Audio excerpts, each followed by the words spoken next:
Welcome to face. నేను బ్రహ్మనాయుడు. జమ్మూ కాశ్మీర్ పెహల్గామలో జరిగినటువంటి ఉగ్రవాదుల దాడులు తర్వాత రాష్ట్రంలో దేశంలో జరుగుతున్నటువంటి పరిస్థితులు పరిణామాలపై మనతో చర్చించడం కోసం ప్రముఖ మోటివేషనల్ స్పీకర్ బ్రదర్ షఫీ గారు ఉన్నారు. వారితో మాట్లాడే ప్రయత్నం చేద్దాం. సార్ నమస్తే. సార్ నమస్తే అండి. ఉగ్రవాదుల దాడుల తర్వాత దేశమంతా ఒక్కసారి ఉలిక్కిపడింది. ప్రశాంతంగా గడపాలని చెప్పేసి వెళ్ళినటువంటి కుటుంబాలు దాదాపు 28 మంది ఉగ్రవాదుల కాల్పుల్లో చనిపోయారు. సో ఆ తర్వాత దేశంలో ప్రతి ఒక్కరూ కూడా ఆ సంఘటన మీద చాలా ఆవేదన వ్యక్తం చేస్తూ ఉన్నారు.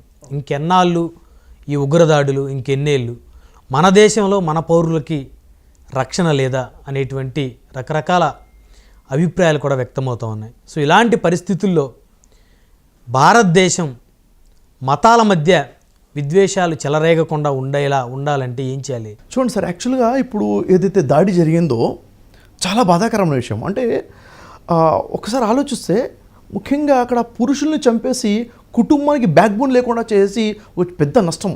అంటే ఈ ఉగ్రదాడి ఒక పిరికి పందల్లాగా అక్కడ విహారయాత్రల కోసం వెళ్ళిన వాళ్ళ మీద AK-47 తీసుకొని దాడి చేయటం అంటే వాళ్ళ మూర్ఖత్వము, వాళ్ళ రాక్షసత్వం మనకు అర్థమవుతుంది. అక్కడ చాలా ఘోరమైన విషయం అండి.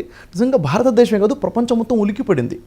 ప్రపంచం మొత్తంలో మానవత్వం ఉన్న ప్రతి ఒక్కడు కూడా ఈరోజు చాలా బాధలో ఉన్నాడు. చాలా బాధాకరమైన విషయం. మరి ఇలాంటి తరుణంలో భారతీయులందరి మధ్య ఒక ఐక్యత చాలా అవసరం. ఇక్కడ గమనించినట్లయితే బ్రహ్మనాయుడు గారు ఏ ఉద్దేశంతో వాడు అటాక్ చేశాడు? ఆ దుర్మార్గుడు పాకిస్తాన్ నుంచి ఎవడైతే అటాక్ చేశారో వాళ్ళకంటూ ఒక ఇంటెన్షన్ ఉంది, ఉద్దేశం ఉంది. ఆ ఉద్దేశాన్ని మనం అర్థం చేసుకోవాల్సిన అవసరం ఉంది. ఏంటిది అది? ముఖ్యంగా అక్కడ చెప్పాలంటే అటాక్ ప్రజల మీద చేయటమే కాకుండా అక్కడ పర్యాటకుల మీద చేయడమే కాకుండా రిలీజియస్ ఫీలింగ్ వచ్చే విధంగా చేశారు. ఎంత బాధాకరమైన విషయం చెప్పండి. అంటే భారతదేశంలో హిందూ ముస్లింలు కలిసి ప్రశాంతంగా బతుకుతున్నారు, వీళ్ళకి బతకనివ్వద్దు, వీళ్ళ మధ్య చిచ్చు పెట్టాలి వాడి ఉద్దేశం. ఇలాంటి తరుణంలో మనం ఎంత కలిసికట్టుగా ఉంటామో అంటే వాడిని తిరిగి దెబ్బ కొట్టినట్టే మనం. వాడి ఉద్దేశం ఏంటంటే వాడు అనాలిసిస్ చేసే 1, 2, 3, 4 ఇంటెన్షన్స్ ఉన్నాయి.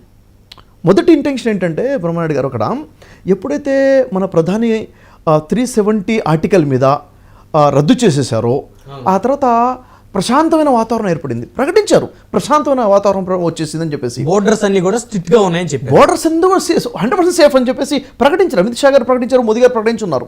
ఇలాంటి తరుణం చూడండి, గత 2 సంవత్సరాలకి ఇప్పటికి చూస్తే టూరిస్టులు దాదాపుగా అప్పుడు 1 కోటి మంది ఉన్న వాళ్ళు ఇప్పుడు 2.5 కోట్ల వరకు అయిపోయి ఉన్నారు. ఆదాయం కూడా బాగా పెరిగింది కదా సార్. ఆదాయం పెరిగింది, ప్రజలకి నమ్మకం వచ్చిందండి. ఇప్పుడు నేనున్నాను, నా భార్య పిల్లలతో పాటు కాశ్మీర్ వెళ్తాను. ఎందుకు వెళ్తాను? సేఫెస్ట్ ప్లేస్ కాబట్టి వెళ్తాను. అవును, సేఫెస్ట్ ప్లేస్ అన్న ఆలోచనతో నేను అక్కడికి వెళ్తాను. ఆ విధంగా 1 కోటి మంది ఉన్నట్టు టూరిస్టులు 2.5 కోట్లు అయిపోయారు. అంటే ఇక్కడ కాశ్మీర్ సుస్థిరంగా ఉంది, ప్రశాంతంగా ఉంది, సెటిల్ అయిపోయింది అన్న వార్త జీర్ణించుకోలేని ఈ ఉగ్రవాదులు అటాక్ చేశారు.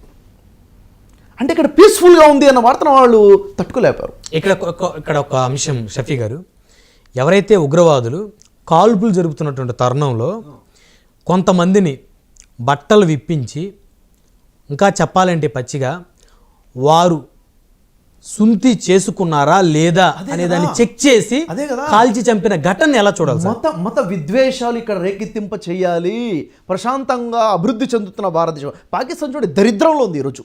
దాని GDP చూడండి అడక్కదిన పరిస్థితిలో ఉంది. పక్కన అభివృద్ధి చెందుతున్న భారతదేశాన్ని చూడలేక చిచ్చు పెట్టాలన్నా అని చెప్పేసి చేసినటువంటి కార్యక్రమం. అంటే వాళ్ళు చేసినట్టు ఈ సంఘటన వల్ల ఇక్కడ ఉన్నటువంటి హిందూ ముస్లిం వివాదాలు, అంటే హిందూ ముస్లిం ఫీలింగ్ పుట్టించాలి, ఇక్కడ కలిసికట్టుగా ఉన్న యునైట్గా ఉన్న వాళ్ళలో చిచ్చు పెట్టాలన్న ఆలోచనతో చేసినటువంటి కార్యక్రమం ఇది. అంటే ఈ దేశంలో అల్లర్లు రేకెత్తించేలా చేయాలి 100%.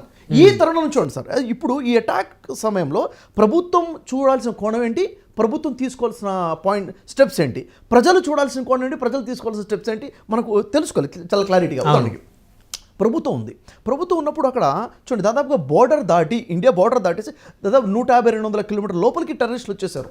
అవును, ఒక్కసారి ఆలోచించండి ఏం జరుగుతుంది ఇక్కడ. అంటే సెక్యూరిటీలో ఎక్కడ ఏ లోపమైనా ఉందా, లేక అక్కడ ఉన్నటువంటి వారు ఇంకెవరైనా సహకరిస్తున్నారా, ఈ కోణంలో దర్యాప్తు. ఎందుకంటే మన దేశానికి బాధ్యత మన అవసరం. దర్యాప్తు చేయడంలో తప్పలేదు. కశ్మీర్ అన్నది మనదండి. భారతదేశం మీద దాడి జరిగిందంటే కశ్మీర్ సహిత భారతదేశం మీద కదా దాడి జరిగింది. కశ్మీర్ సహిత భారతదేశం దాడి జరిగింది కాబట్టి మన ఏరియాలో కూడా ఎలా వచ్చాడు, దీని మీద చాలా స్ట్రిక్ట్గా ఆలోచించాల్సిన అవసరం ఉంది. వచ్చిన వ్యక్తి ఆర్మీ దుస్తులతో ఎలా వచ్చాడు అంటే వెనక కాన్స్పిరెన్సీ ఏముంది, ఎవరెవరు దీన్ని సహకరించారు, ఆ లోకల్లో ఉన్న వాళ్ళు కంప్లీట్గా దర్యాప్తు చేయాలి, పూర్తిగా దర్యాప్తాలి భారతదేశం. ఎందుకంటే నరేంద్ర మోడీ గారు తీసుకున్న స్టెప్స్ ఉన్నాయి. ఇప్పుడు పాకిస్తాన్కి ఎప్పుడో బుద్ధి చెప్పాల్సింది, ఇంతవరకు కూడా ఆగాల్సిన పరిస్థితి కాదు. ఎందుకంటే మాటికి ఈ విధంగా ఉగ్రవాద చర్యలు చేయడం అనేది చిన్న విషయం అండి.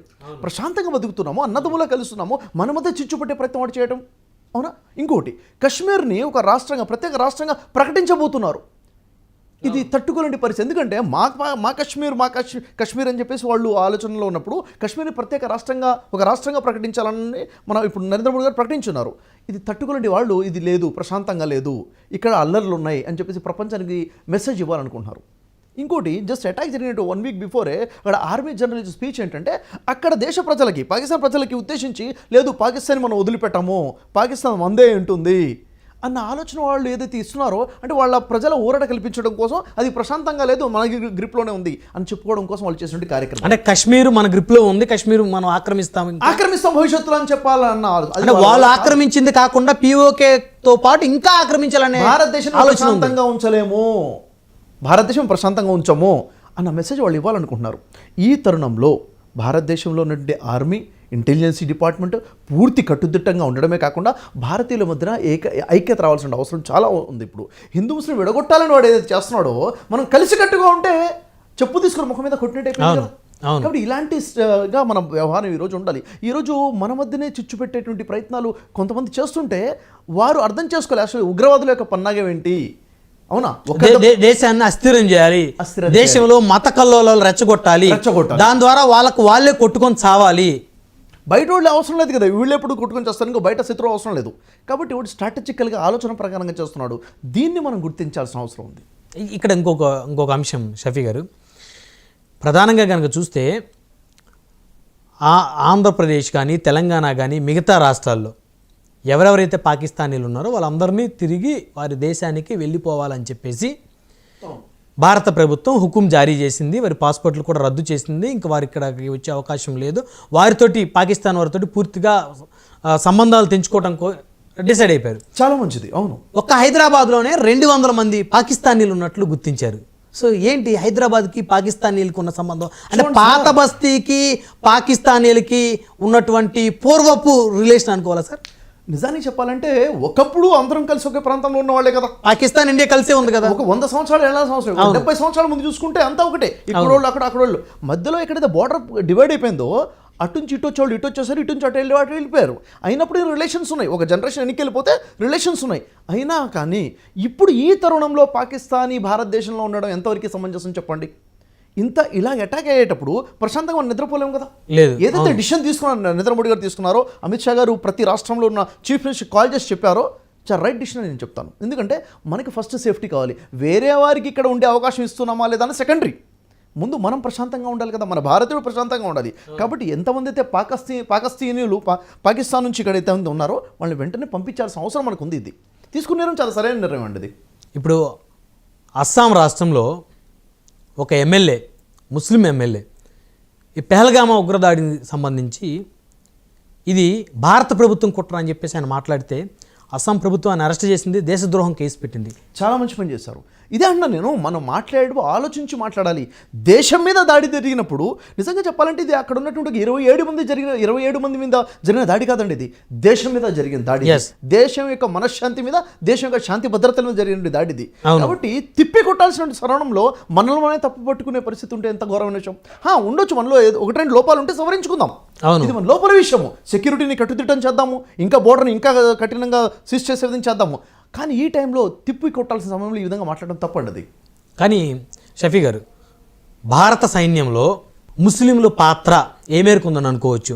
చూడండి సార్, ఇప్పుడున్న భారత సైన్యంలోనే కాదు, దేశం యొక్క స్వతంత్ర పోరాటంలో చూసుకున్నా కానీ ఆ రోజు నుంచి హిందూ ముస్లింలు ఏకమై పోరాడితేనే స్వతంత్రం వచ్చింది. ఈరోజు పోలీస్ డిపార్ట్మెంట్లో అయినా కానీ, ఆర్మీలో అయినా కానీ ముస్లిమ్స్ పాత్ర ఉంది ఖచ్చితంగా. అందరం కలుస్తేనే భారతీయులం. పాకిస్తాను మతం పేరుతో విడబడ్డ దేశం అది. కానీ భారతదేశము అందరం కలిసి అందరి కోసం ఉన్నటువంటి లౌకిక దేశం భారతదేశము, అవునా లేదా? అంటే ఈరోజు ఒక మాట చెప్పాలంటే, ప్రపంచ దేశాల మొత్తంలో ఒక ముస్లింలో మాట్లాడుతున్నాను ఇప్పుడు నేను, ప్రపంచ దేశాలలో ఎన్ని ముస్లిం దేశాలు అయితే ఉన్నాయో అన్ని దేశాలు సిగ్గుతో తలదించుకునే పరిస్థితిలో పాకిస్తాన్ ఉందండి ఈరోజు. అంటే ప్రతి దానికి కూడా ప్రతి సమాజంలో ఏదన్నా లోపం ఉంది అని చెప్తారు కదా, ఆ విధంగా ముస్లిం సమాజానికి ఒక పెద్ద లోపం పాకిస్తాన్ అని చెప్పాలి. ఎందుకంటే వాళ్ళు చేస్తుంటే కార్యక్రమాలు ప్రపంచం మొత్తం చూస్తుంది. పాకిస్తాన్ యొక్క పాస్పోర్ట్ గ్రీన్ కలర్ పాస్పోర్ట్. ఆ పాస్పోర్ట్ తీసుకుని ప్రపంచంలో ఏ దేశంలోకి వెళ్ళినా కానీ వాళ్ళకి సరైన గౌరవం దక్కనటువంటి పరిస్థితి. అంటే ఆ గ్రీన్ కలర్ పాస్పోర్ట్ చూస్తేనే అన్ని దేశాల పౌరులు అసహించుకుంటారు భయంతో. అంటే వీళ్ళు మనుషులు కాదు, వీళ్ళు ఒక ఉన్మాదులు అని చూసే పరిస్థితికి ఈరోజు పాకిస్తాన్ దిగజారిపోయింది. ఈరోజు అసలు పాకిస్తాన్లో మనశ్శాంతి ఉందా అంటే వాళ్ళే కొట్టుకొని చచ్చిపోతున్నారు. ఎన్ని చోట్ల ఎన్ని అటాక్స్ చూడట్లేదు. ప్రతి దానికి కూడా చంపడము చావడమే పరిష్కారంగా ఉన్నటువంటి తరుణం. నిజంగా మనం రక్షించబడ్డామని చెప్పాలండి. భారతీయులు చాలా గొప్ప అదృష్టవంతులు, చాలా మంచి ప్రశాంతమైన గడ్డ మీద మనం బతుకుతున్నాము. కానీ ఆ చీడ పిరుగుల యొక్క దాడి పడకుండా మనం కాపాడుకోవాలి. ఎందుకంటే పక్కన మన మనశ్శాంతిగా ఉంది, వాడు తట్టుకోలేకపోతున్నాడు. అవును, మన డెవలపింగ్ వాడు తట్టుకోలేకపోతున్నాడు, డిస్టర్బ్ చేసే ప్రయత్నం చేస్తున్నాడు. కాబట్టి మనం ధీటైన సమాధానం చెప్పాల్సింది ఏంటంటే మనం కలిసికట్టుగా ఉండి డెవలప్ అయ్యి చూపించాలి మనం. సరే, అసదుద్దీన్ ఓవైసీ గారు ఓ మాట అన్నారు నేషనల్ మీడియాతో మాట్లాడుతూ. ఇంటెలిజెన్సీ ఫెయిల్యూర్ అనేటువంటి అంశాన్ని ఆయన ప్రస్తావించారు. అంటే ఇలాంటి సమయంలో అలాంటి మాటలు మాట్లాడేంతవరకు కరెక్ట్ అంటారు? సరే, ఇంటెలిజెన్సీ ఫెయిల్యూర్ అనే విషయం ఏదైతే ఉందో ఇది మనం ఇంటర్నల్గా మాట్లాడుకోవాల్సిన విషయము. ఎప్పుడు కూడా బయట మాట్లాడే విషయం ఒకటి ఉంటుంది, మనం లోపల మాట్లాడుకునే విషయం ఒకటి ఉంటుంది. మనం చూసుకోవాల్సింది ఏంటంటే ఉగ్రవాదులు బోర్డర్ దాటి 200 కిలోమీటర్ల లోపలికి ఎలా వచ్చేసారు, గన్నులు పట్టుకుని ఎలా వచ్చేసారు, సామాన్య ప్రజల దాకా ఎలా వచ్చారు, మన భారతీయుల మీద అటాక్ ఎలా చేయగలిగారు, మళ్ళీ పట్టుబడ్డారంటే పట్టుబడకుండా ఇప్పటివరకు అలాగే బోర్డర్ దాటి వెళ్ళిపోయారా, లోపలే ఉన్నారా, వాళ్ళకి ఎవరు ఏంటి అంటే ఇదంతా కూడా క్వశ్చనబుల్ ఉంది. మాట్లాడాలా లేదా అనేది సెకండ్ పాయింట్. మాట్లాడుకుంటే మనం లోపల మనం దాన్ని కరెక్షన్ చేసుకొని సెక్యూరిటీని కట్టుదిట్టం చేసుకోవాలని సెకండ్ పాయింట్. కానీ వాస్తవానికి ప్రాబ్లం అక్కడ ఉందంటే ప్రాబ్లం ఉందండి. ఎందుకంటే మన ప్రధాని మంత్రి, మన హోమ్ మినిస్టర్ మనకి చెప్పారు సేఫ్టీగా ఉంది, పర్యాటకులు రావచ్చు అని చెప్పినప్పుడే కుటుంబాలు తరలి వెళ్ళాయి అని ఎంటర్టైన్మెంట్ కోసము హాలిడేస్ స్పెండ్ చేద్దామని చెప్పేసి. అక్కడ ఈ దాడి జరిగిందంటే సెక్యూరిటీ లోపమే కదా సార్. అక్కడ అంటే దాదాపు 2000 మంది అక్కడ పర్యాటకులు ఉన్నారు. అక్కడ పోలీస్ కట్టుదిట్టం ఎక్కడ ఏమీ లేదు, అక్కడ సేఫ్టీ ఏమీ లేదు. సడన్గా అటాక్ జరిగిపోయింది. అంటే ఎవరు ఊహించకపోవడం తప్పంట. నేను ఎందుకు ఊహించకపోవడం తప్పంటే ఈ ఇన్సిడెంట్ జరగక కరెక్ట్ వారం రోజుల ముందు పాకిస్తాన్ ఆర్మీ జనరల్ హెచ్చరించాడు కదా, पाकिस्तान की कहानी अपने बच्चों को जो है आपने जरूर सुनानी है ताकि वो पाकिस्तान की कहानी ना भूलें. Well, our forefathers they thought that we are different from the Hindus in every possible aspect of life. Our religion is different, our customs are different, our traditions are different, our thoughts are different, our ambitions are different. That was the foundation of the two nation theory that was laid there. That we are two nations, we are not one nation. So because of that, our forefathers, they struggled, mounted that incessant struggle to create this country. Our forefathers, they have sacrificed immensely, and we have sacrificed a lot for the creation of this country. And we know how to defend it. My dear brothers and sisters and sons and daughters, please don't forget the story of Pakistan. Whether it is the 3rd generation or the 4th generation or the 5th generation, they know that what Pakistan is for them. Kashmir గురించి ప్రస్తావించుకుంటూ మేము దీన్ని వదిలిపెట్టాము అని చెప్పేసి హెచ్చరించున్నాడు. కరెక్ట్గా ఈ incident ఒక 2 రోజుల ముందు పాకిస్తాన్ ఆక్యుపైడ్ కాశ్మీర్లో కూడా జరిగిన ర్యాలీలో కూడా హెచ్చరించున్నారు. వాళ్ళు మేము వదిలిపెట్టిన రక్తపాతం సృష్టిస్తాము అన్నారు. ఇంతకన్నా పెద్ద వార్నింగ్ ఏం కావాలి? ఇంత పెద్ద వార్నింగ్ ఇచ్చినప్పుడు ఎంత కట్టుదిట్టంగా ఉంది. ఎందుకంటే ఆ ప్రాణాలు పోయిన ప్రాణాలు తెచ్చి ఇవ్వలేము కదండి. ఆ కుటుంబాలకు మనం ఏం సమాధానం చెప్పగలుగుతాము? మనకు కావాల్సింది, మనకి ఇంత పెద్ద ఆర్మీ ఉంది ఎందుకని? మా రక్షణ కోసమే కదా, భారతీయుల దేశ రక్షణ కోసమే కదా. ఆ రక్షణలో ఇంకా బాగుంటే బాగుండు అన్నది నాకు అనిపిస్తున్న విషయం. అది సరే, ఇప్పటి వరకు దేశంలో జరిగినటువంటి అనేక ఉగ్రదాడులు చూస్తే అబౌవ్ 90% చనిపోయిన వాళ్ళు హిందువులే కాదంటారా? ఎస్, చూడండి ఇక్కడ జనాభా 80-90% హిందువులే ఉన్నారు. అటాక్ జరిగినప్పుడు కూడా హిందువులు చనిపోతున్నారు, ముస్లిమ్స్ చనిపోతున్నారు. అంటే ఈ మతం వాళ్ళు మాత్రమే చనిపోతున్నారు కానీ కూడా అందరూ చనిపోతారు. ఇప్పుడు చూడండి, ఇప్పుడు జరిగినట్టు 27-28 మంది చనిపోయారు. దాంట్లో 2 ముస్లిమ్స్ ఉన్నారు అక్కడ. అంటే ఉగ్రవాదులతో పోరాడి, అంటే ఇప్పుడు సైనికులు పోరాడాల్సింది ఒక వ్యక్తి పోరాడాడు, ముస్లిమే పోరాడాడు కదా. ఎందుకోసం పోరాడాడు? మన భారతీయుల కోసమే పోరాడాడు కదా. ఒక భారతీయుడే పోరాడాడు. అక్కడ పోరాడింది ముస్లిమా అని చెప్పడం నా ఉద్దేశం కాదు. అంటే మీరు హిందువులు అన్నారు కాబట్టి ముస్లిం అంటున్నాను. కాబట్టి ఇప్పుడు కూడా భారతీయుడే సార్, హిందూ ముస్లిం అన్న భేదం లేదు. ఇప్పుడు నేను భారతీయుడిని. ఇప్పుడు చూడండి, నేను ముస్లింగా పుట్టాను, దాంట్లో నా ప్రమేయం ఏముంది చెప్పండి? అవును, మీరు ఒక హిందూగా పుట్టారు, మీ ప్రమేయం ఏముంది చెప్పండి? అంతా భగవంతుడి చేతిలోనే ఉంది. భగవంతుడి చేతిలో ఉంది. మన కులాలు మన చేతుల్లో లేవు, మన మతాలు మన చేతుల్లో లేవు, అవునా లేదా? అందరూ మనుషులమే, అందరూ ఒకే అందరూ రకంగా మనుషులమే.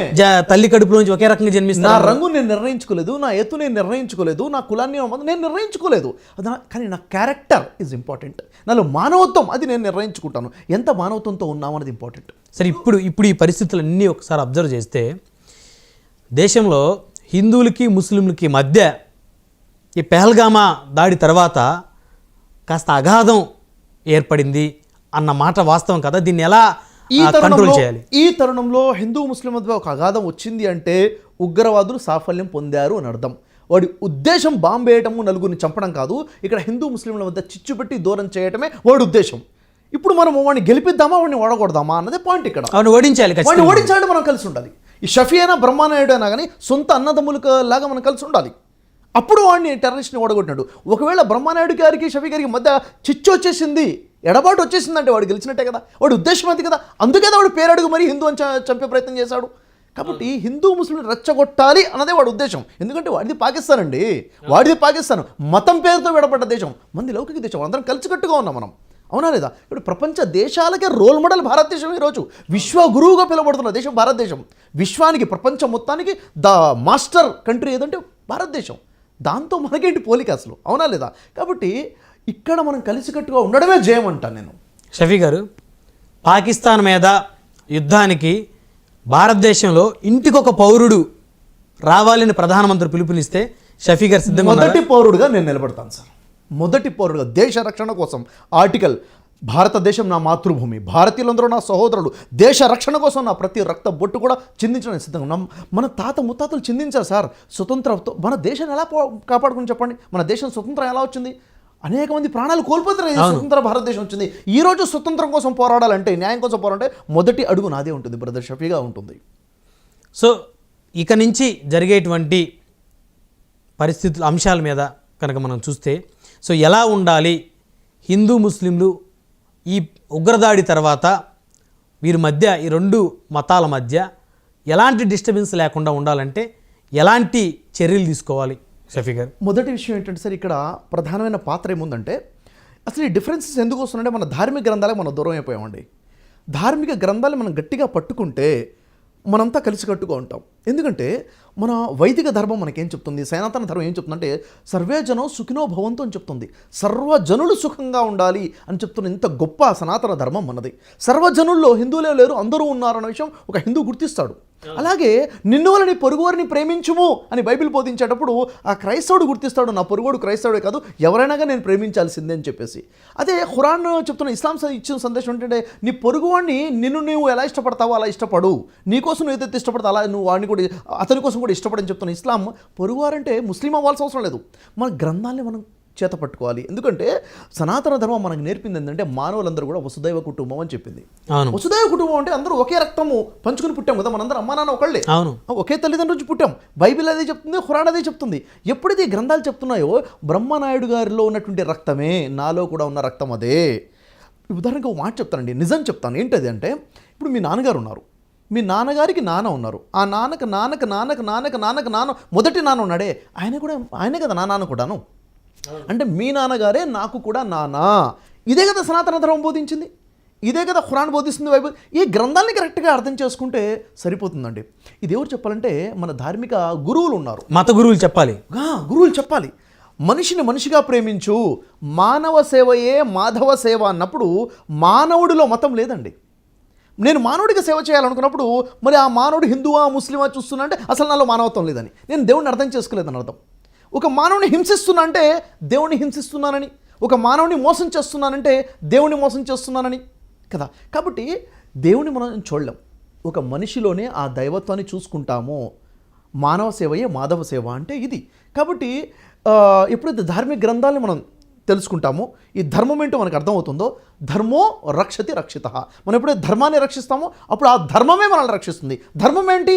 మానవులందరూ వసుదైవ కుటుంబం అనే ధర్మం, మానవులందరూ రక్త సంబంధం ఉన్నవాళ్ళు అన్నది ధర్మం. ఇది భారతీయులు మాత్రం అర్థం చేసుకోగలుగుతారు ఇంత చక్కగా, ఎందుకంటే వేదాలు బోధిస్తున్నాయి. ఇక్కడ చూడండి, నేను అనేక దేశాలు తిరిగి వచ్చాను బ్రహ్మనాయుడు గారు. నేను భారతీయుడిగా గర్వంగా చెప్పుకుంటాను. ఎందుకంటే భారతదేశంలో పుట్టానని, భారతదేశంలో తిరిగాను కాదు, అనేక దేశాలు చూసి వచ్చాను. కాబట్టి ఇలాంటి దేశం నేను చూడలేదు సార్.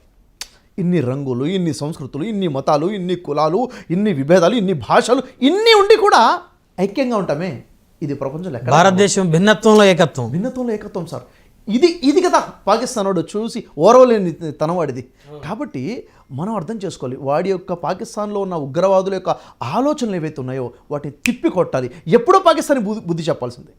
ఇప్పటికే చాలా ఆలస్యం చేసామని చెప్తాను నేను. ఎప్పుడో వాడి బుద్ధి చెప్పాల్సిందే. ఎందుకంటే అసలు భారతదేశం పవర్ ఏంటి, భారతదేశం గొప్పతనం ఏంటి, ఈరోజు మనం ఇంత మంచి మనసుతో ఉన్నామని కాబట్టే కదా వాడి ఆటలు సాగుతున్నాయి. అదే ఒక్కసారి మన పవర్ ఏంటో చూపిస్తే నోరు మూసుకొని కూర్చోవడం ఎంత. అసలు పాకిస్తాన్తో మనకేంటి సార్ పోటీ? షఫీ గారు, మీరు కొన్ని అంశాలు చాలా క్లియర్గా మాట్లాడుకుందాం. మన భారతదేశంలో హైదరాబాదులో పాకిస్తాన్ గెలిస్తే సంబరాలు చేసుకునే వ్యక్తులు లేరా గతంలో? పిచ్చోళ్ళు ఉండొచ్చు. దీన్ని ఏమంటారంటే మత ఉన్మాదం అంటారు. నా దేశం అనకుండా నా మతం అని చూస్తున్నాడంటే వాడికి దేశం కన్నా మతం మీద పిచ్చుందని చెప్పేసి వాడితో ఎప్పటికైనా డేంజరే ఉంటుంది, వాడు ఏ మతంలో ఉన్నవాడైనా కానీ. ఎలా సార్ వాళ్ళని కంట్రోల్ చేసేది ఎలా, వాళ్ళు మార్చేది ఎలా? చూడండి, ఏ మనిషినైనా మార్చాలి అంటే సార్, మార్చే అతిపెద్ద పవర్ ఏదైనా ఉందంటే ఆధ్యాత్మికత. ఇప్పుడు ఒక హిందూకి ఏదైనా చెప్పాలంటే భగవద్గీత ఎలా చెప్తుంది అంటే వెంటనే వింటాడు. అలాగే ఓ ముస్లిం చెప్పాలంటే అరే ఖురాన్లో ఎలా చెప్తుంది, ఖురాన్ ఏం చెప్తుంది, నువ్వు పుట్టిన గడ్డని ప్రేమించమని ఇస్లాం చెప్తుంది. నువ్వు ఏ గడ్డ మీద అయితే ఉన్నావో అక్కడ నుండి రాజ్యాంగాన్ని నిన్ను గౌరవించని చెప్తుందంటే వాడు గౌరవిస్తాడు. చెప్పాలి, క్లియర్గా అర్థమయ్యేటట్టు చెప్పాలి. పాకిస్తాన్ వాడు మనల్ని కాదని వెళ్ళిపోయిన వాడు పాకిస్తాన్. వాడు గెలుసు సంబరాలు చేసుకుంటే కనీసం సిగ్గుండాలి కదా. నా దేశం, నా దేశం అన్న ఫీలింగ్ లేకపోతే, ఆ దేశభక్తి మనలో లేకపోతే, దేశం అనే ఫీలింగ్ మనలో లేకపోతే నిజంగా పెంచిన వాళ్ళ లోపం అని చెప్పాలి. ఈరోజు సార్ స్కూల్కి వెళ్ళినప్పుడు మీరు స్కూల్కి వెళ్ళారు, ప్రతిజ్ఞ చేశారు కదా. నేను స్కూల్లో ప్రతిజ్ఞ చేశాను. ఎందుకు? భారతదేశం నా మాతృభూమి సార్. భారతీయులందరూ నా సహోదరులు, నేను నా దేశాన్ని ప్రేమిస్తున్నాను. అదే కదా కావాల్సింది, సహోదరుడుగా ప్రేమిస్తున్నావు. నిజంగా ఒక భారతీయుడిని నువ్వు నా భారతీయుడుగా సోదరుడుగా ప్రేమించట్లేదంటే నీలో దేశభక్తి లేదని. నేను నా కులపోడినే ప్రేమిస్తాను, కులపోడిని ఇష్టపడతాను, తప్పు. నా మతపోడిని ఇష్టపడతాను అంటే దేశాన్ని అర్థం చేసుకోలేదని అర్థం. మంచిని ప్రేమించాలి, మానవుడిని ప్రేమించాలి. దేశం అంటే మట్టి కాదు, దేశం అంటే మనుషులే కదా. కాబట్టి మనిషి సార్ ఎప్పుడు కూడా మనిషిని మనిషిగా చూడాలి. ఎలా? నీకు ఏదైనా జబ్బు వచ్చింది, నేను ఆపరేషన్ చేయించుకోవాలి, మంచి డాక్టర్ని చూస్తావు తప్ప నీ కులపు డాక్టర్ని చూడవు, మతపు డాక్టర్ని చూడవు. అక్కడ ఉన్న కామన్ సెన్స్ వ్యవహారాల విషయంలో ఎందుకు తేడా వస్తుంది? బయటికి హోటల్కి వెళ్ళి భోజనం చేయాలన్నప్పుడు మంచి హోటల్ ఉందో చూస్తావు, ఎక్కడ రుచిగా ఉంటుందో అక్కడే చూస్తున్నావు కదా. కానీ ఇక్కడ కొన్ని అంశాలు అంటే కొంతమందికి నచ్చినా నచ్చకపోయినా మనం డిస్కస్ చేసి ఓపెన్ గా మనం మాట్లాడాల్సినటువంటి సమయం ఇది. అంటే చాలామంది ఈ ఉగ్రదాడుల నేపథ్యం కానీ లేకపోతే మతాల మధ్య ఏర్పడుతున్నటువంటి అగాధాల నేపథ్యంలో కానీ హిందువులు ముస్లింలు కొంతమంది ఒకరికొకరికి కాస్త విద్వేష వాతావరణం ఉన్నమాట వాస్తవం. అయినప్పటికీ కూడా హైదరాబాద్ మహానగరంలో అబౌ 60% రెస్టారెంట్లు, మంచి బిర్యానీ దొరికే రెస్టారెంట్లు అందరూ కూడా ముస్లిమ్స్వే. మరి ఆ రెస్టారెంట్లో ముస్లిమ్సే తింటున్నారా? లేదు కదా, హిందువులు తింటున్నారు. మెజారిటీ హిందువులు ఆ రెస్టారెంట్లోనే బిర్యానీ తింటున్నారు, ఆర్డర్ పెట్టుకుంటున్నారు. జొమాటో, రకరకాల స్విగ్గీ అని, ఫుడ్ పాండా అని. మరి అక్కడ లేనిది ఇక్కడ ఎందుకు వస్తుంది అని. ఎందుకు వస్తుందంటే సార్, ఇక్కడ పాకిస్తాన్ ఉగ్రవాదం చేస్తున్నట్టు పాకిస్తాన్ వాడి ఉద్దేశంతో దురుద్దేశంతో వాడు చేసే పనులు ఉన్నాయి. దీన్ని ఎన్కాష్ చేసుకునే స్వార్థపూరిత రాజకీయ నాయకులు కొంతమంది ఉన్నారు. అంటే ఏ విధంగా అయితే మన తెలుగు రాష్ట్రంలో కులతత్వ రాజకీయాలు జరుగుతున్నాయో దేశవ్యాప్తంగా మతతత్వ రాజకీయాలు కూడా చేసేవాళ్ళు లేకపోలేదు కదా, ఉన్నారు కదా. అంటే వీళ్ళు ఎట్లయితే విభజిస్తామో ఓటు బ్యాంక్ నాకు వస్తుంది, నా మతానికి సంబంధించిన ఓట్లు నాకు వచ్చేస్తాయని ఈ మతపోళ్ళు ఆలోచించే వాళ్ళు కొంతమంది ఉన్నారు, ఆ మతంలో ఆలోచించే వాళ్ళు కొంతమంది ఉన్నారు. అంటే పార్టీల పేర్లు ఇప్పుడు ప్రస్తావన చేసుకోకపోయినా కానీ అంటే అవకాశం వచ్చింది విడగొట్టేయి. ఎందుకంటే బ్రిటిష్ వాడు భారతదేశాన్ని పాలించలేనటువంటి స్థితిలో వాడు చేసిన పని హిందూ ముస్లింల మధ్య చిచ్చుపట్టి డివైడ్ అండ్ రూల్ చేశాడు. ఎప్పుడైతే వాడు డివైడ్ చేయలేపాడో హిందూ ముస్లింలని, రూల్ చేయగలిగేవాడు కాదు వాడు. అవును, బ్రిటిష్ వాడు రూల్ చేశాడంటే విడగొట్టాడు, సక్సెస్ అయ్యాడు. ఈ రోజు కూడా స్వార్థపూరితంగా రాజకీయ నాయకులు అదే చేస్తున్నారు. ఎవడైతే నేను చెప్తున్నాను, ఎవడైతే భారతీయుల్ని విడగొట్టే ప్రయత్నం చేస్తున్నాడో వాడు భరతమాత ముద్దు బిడ్డ కాదు, వాడు బ్రిటిష్ మత అక్రమ సంతానంగా నేను చూస్తాను వాడిని. ఇద్దరిని విడగొడుతున్నాడంటే ఎందుకంటే విడగొట్టే పాలసీ బ్రిటిష్ వాడిది.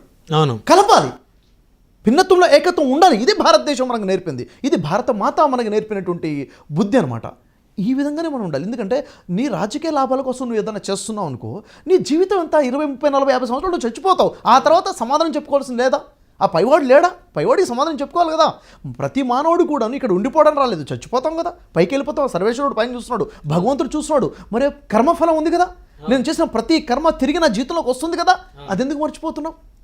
కాబట్టి ఈరోజు ఈ భూమి మీద మహాపాపం ఏదైనా ఉంది అంటే ఒక మానవుడి ప్రాణాలు అన్యాయంగా తీసేయడము పెద్ద పాపము. ఒక మానవుడిని నువ్వు చంపేస్తున్నావు దురాక్రమంగా అంటే దాన్ని ఎన్కాష్ చేసుకునే వాళ్ళు ఉన్నారండి చాలామంది. తప్పది. కాబట్టి మానవుడి ప్రాణాలు, ఒక్క మానవుడి ప్రాణాలు తీస్తే సమస్త మానవుని చంపినంత పాపం అని చెప్పేసి ఖురాన్ చెప్తుంది. ఒక్క మానవుడి ప్రాణాలు కాపాడితే మానవులందరి ప్రాణాలు కాపాడేంత పుణ్యం అని కూడా ఖురాన్ చెప్తుంది. అలాంటి ఖురాన్ని మేము నమ్ముతున్నాం అని చెప్పేసి మానవుల్ని టపా బిడ్డల్ని లేపుతున్నాడంటే వాడు ముస్లిం ఎలా అవుతాడండి? వాడు పాకిస్తాన్లో ఎవరైతే ఇట్లా చేస్తున్నారో వాళ్ళు ముస్లింలు ఎలా అవుతారు? అంటే వాడు చేస్తున్న కార్యక్రమము భారతదేశాన్ని విచ్ఛిన్నం చేయడం కోసం చేస్తున్నాడు. ఇది మాటిమాటికి ఇదే చెప్తున్నాను. కాబట్టి మనం అప్రమత్తంగా ఉండాలి, కలిసికట్టుగా ఉండాలి. మనం ఎంత కలిసికట్టుగా ఉంటే వాడు అంత కడుపులో మంట ఉంటుంది.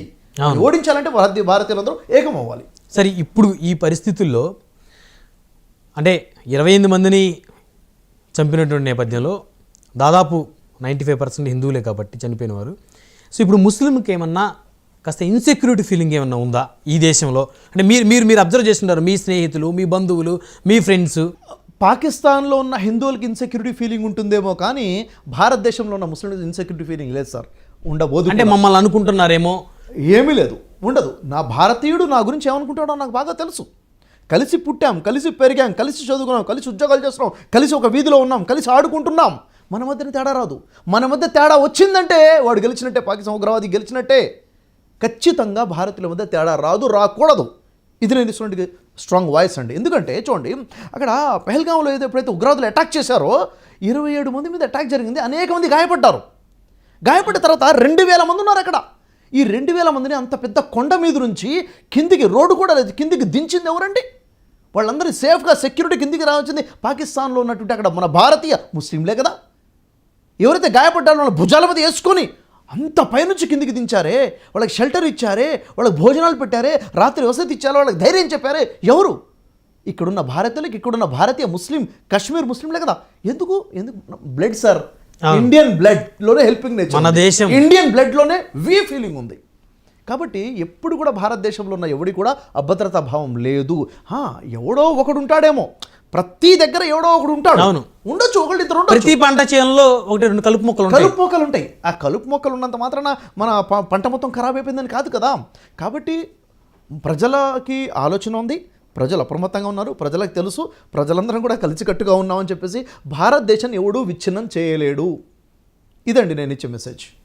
షఫీ గారు, ఇప్పటి వరకు పట్టుబడిన ఉగ్రవాదులను చూస్తే అటు గతంలో జరిగినటువంటి ముంబై పేలుళ్ళ విషయం కానీ, హైదరాబాద్లో దిల్సుఖ్ నగర్లో జరిగినటువంటి బాంబు పేలుళ్ళ అంశం కానీ, అదేవిధంగా మరి 3 రోజుల క్రిందట జరిగినటువంటి పెహల్గామా సంబంధించినటువంటి ఉగ్రదాడులకు సంబంధించినటువంటి కాల్పుల విషయం కానీ, పట్టుబడ్డ ఉగ్రవాదులందరూ ముస్లింలే కదా. పట్టుబడ్డ ఇప్పుడు జరిగినటువంటి అటాక్స్ ఉన్నాయి కదండి. ఇప్పుడు మీరు చెప్పిన అటాక్స్లో పట్టుబడ్డ వాళ్ళందరూ కూడా ముస్లింలే. అయితే భారతదేశంలో జరిగిన ప్రతి అటాక్లో పట్టుబడ్డ వాళ్ళు ముస్లింలు అంటే కాదు. ఎందుకంటే నాకన్నా ఎక్కువ మీకు ఇన్ఫర్మేషన్ ఉంటుంది. ఉదాహరణకి మక్కా మస్జిద్లో బాంబ్ బ్లాస్ట్ జరిగింది. మక్కా మస్జిద్లో బాంబ్ బ్లాస్ట్ జరగగానే న్యూస్ వచ్చిందంటే వీళ్ళందరూ కూడా ఇలా ఉగ్రవాదులు చేశారని చెప్పేసి. దాంట్లో పట్టుబడ్డ వాళ్ళు ఎవరండి? 5. వాళ్ళ పేరు నాకన్నా బాగా మీకు తెలుసు, వాళ్ళు ముస్లింలు కాదు. సమతా ఎక్స్ప్రెస్ ట్రైన్ 2 భోగుల మీద బాంబ్ బ్లాస్ట్ చేసేశారు. చేసిన తర్వాత దాంట్లో పట్టుబడిన 4 ఉన్నారు, ముస్లింలు కాదు. అజ్మీర్ దర్గాలో బాంబ్ బ్లాస్ట్ జరిగింది, మరి అక్కడ పట్టుబడ్డ వాళ్ళు ముస్లింలు కాదు. ఇదని చూసుకుంటే మాలేగాంలో బాంబ్ బ్లాస్ట్ జరిగింది, అక్కడ కూడా సిమి ఆర్గనైజేషన్, ముస్లిం ఆర్గనైజేషన్ చేసిందని న్యూస్ 2-3 రోజులు వచ్చింది. తర్వాత పోలీస్ ఇన్వెస్టిగేషన్ మీద పట్టుబడ్డ వాళ్ళు 6 ముస్లింలు కాదు. ఇప్పుడు ఇలా చూసుకుంటుంటే ముస్లింలు పట్టుబడ్డప్పుడు మీడియా ఒక రకంగా చూపిస్తుంది, ముస్లింలు కాకుండా హిందువులు పట్టుబడ్డప్పుడు. ఉదాహరణకి నేను మీకు కొన్ని పేర్లు చెప్తాను, ఓకే, మీరు ప్రస్తావించారు కాబట్టి, లేకపోతే ఈ ప్రస్తావన నేను చేయదలుచుకోలేదు. ఉదాహరణకి కొన్ని పేర్లు మనం మాట్లాడుకున్నట్లయితే, ఇప్పుడు సమతా ఎక్స్ప్రెస్ ట్రైన్ అటాక్ జరిగింది, 2 భోగిలో బాంబ్ బ్లాస్ట్ చేశారు, దాదాపు 50 మంది చచ్చిపోయారు స్పాట్లో. అక్కడ 100కు పైగా మంది క్షతగాత్రులు అయిపోయారు. ఆ బాంబ్ బ్లాస్ట్ చేసిన తర్వాత నిందితులుగా ఎవరిని అరెస్ట్ చేశారు? టెర్రరిస్టులుగా అరెస్ట్ చేసింది ఎవరిని అంటే స్వామి అసిమానందని అరెస్ట్ చేశారు, కమల్ చౌహాన్ అరెస్ట్ చేశారు, లోకేష్ శర్మని అరెస్ట్ చేశారు, రాజేందర్ చౌదరిని అరెస్ట్ చేశారు, సందీప్ డాంగేని అరెస్ట్ చేశారు, రామచంద్ర కల్సంగ్రాని అరెస్ట్ చేశారు. అంటే ఈ ట్రైన్ అరెస్ట్ చేసింది ఎవరిని? ఇది న్యూస్లో ఎక్కువగా లేదు. ఇంకొకటి, మక్కా మస్జిద్లో బాంబ్ బ్లాస్ట్ జరిగింది, అప్పుడు ఎవరిని అరెస్ట్ చేశారు? అరెస్ట్ చేసిన నిందితులు ఎవరు 5 పేర్లు ఉన్నాయి. ఇంకా అజ్మీర్లో బాంబ్ బ్లాస్ట్ జరిగింది. అజ్మీర్లో అరెస్ట్ చేసినప్పుడు దేవేంద్ర గుప్తాను అరెస్ట్ చేశారు, భవేష్ పటేల్ని అరెస్ట్ చేశారు, సునీల్ జోషిని అరెస్ట్ చేశారు, స్వామి అసిమానందాన్ని అరెస్ట్ చేశారు. అంటే ఇక్కడ నేను చెప్పాలనుకున్న విషయం ఏంటంటే ఇక్కడ ప్రతి అటాక్లో కూడా ముస్లింలే చేస్తున్నారు అంత ఒక అపోహ ఉందండి. అంటే జరిగినటువంటి అటాక్స్లో మీరు రీసెర్చ్ చేసి గూగుల్ చేసుకోండి, చాట్ జీపీటీని అడిగి చూడండి.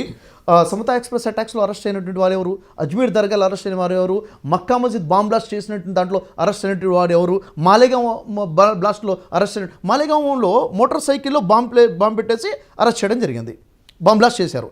అంటే బాంబ్ బ్లాస్ట్ జరిగిన తర్వాత ఆ మోటార్ సైకిల్ ఎవరి పేరు మీద ఉంది, ఎవరెవరు పట్టుబడ్డారు, ఇవన్నీ కూడా మీడియా హైలైట్ చేయనటువంటి విషయాలండి. అంటే నేనేమంటానంటే ప్రతి మతంలో తప్పు వాళ్ళు ఉన్నారు, అవును, అన్నంత మాత్రం ఆ మతాన్ని తప్పు పట్టకూడదు అంట నేను. అవును, అంటే మనిషి తప్పు చేస్తే ఆ తప్పు ఆ మనిషిది లేదా ఆ కుటుంబాన్ని ఆ మనిషి పెంపకాంది, కానీ ఆ మతం అంటే అది కరెక్ట్ కాదు. దాన్ని నేను ఏకీభవిస్తాను. థ్యాంక్ యూ అండి, ధన్యవాదాలు షఫీ గారు. థ్యాంక్ యూ మచ్ అండి. మరి ఇది చూశారు కదా, భారతదేశంలో హిందువులు ముస్లింలు అందరూ కలిసి కట్టుగా ఉండాలని, సో హిందువుల్ని ముస్లింల్ని మధ్య ఒక అగాధాన్ని ఏర్పాటు చేసి మత కల్లోలాలు రెచ్చగొట్టేందుకే పాకిస్తాన్ ఉగ్రవాదులు ఎక్కడైతే పెహల్గామా ఉగ్రదాడిలో మతం అడిగి మరీ చంపారని చెప్పేసి తన అభిప్రాయాన్ని వ్యక్తం చేస్తూ ఉన్నారు ప్రముఖ మోటివేషనల్ స్పీకర్ బ్రదర్ షఫీ గారు.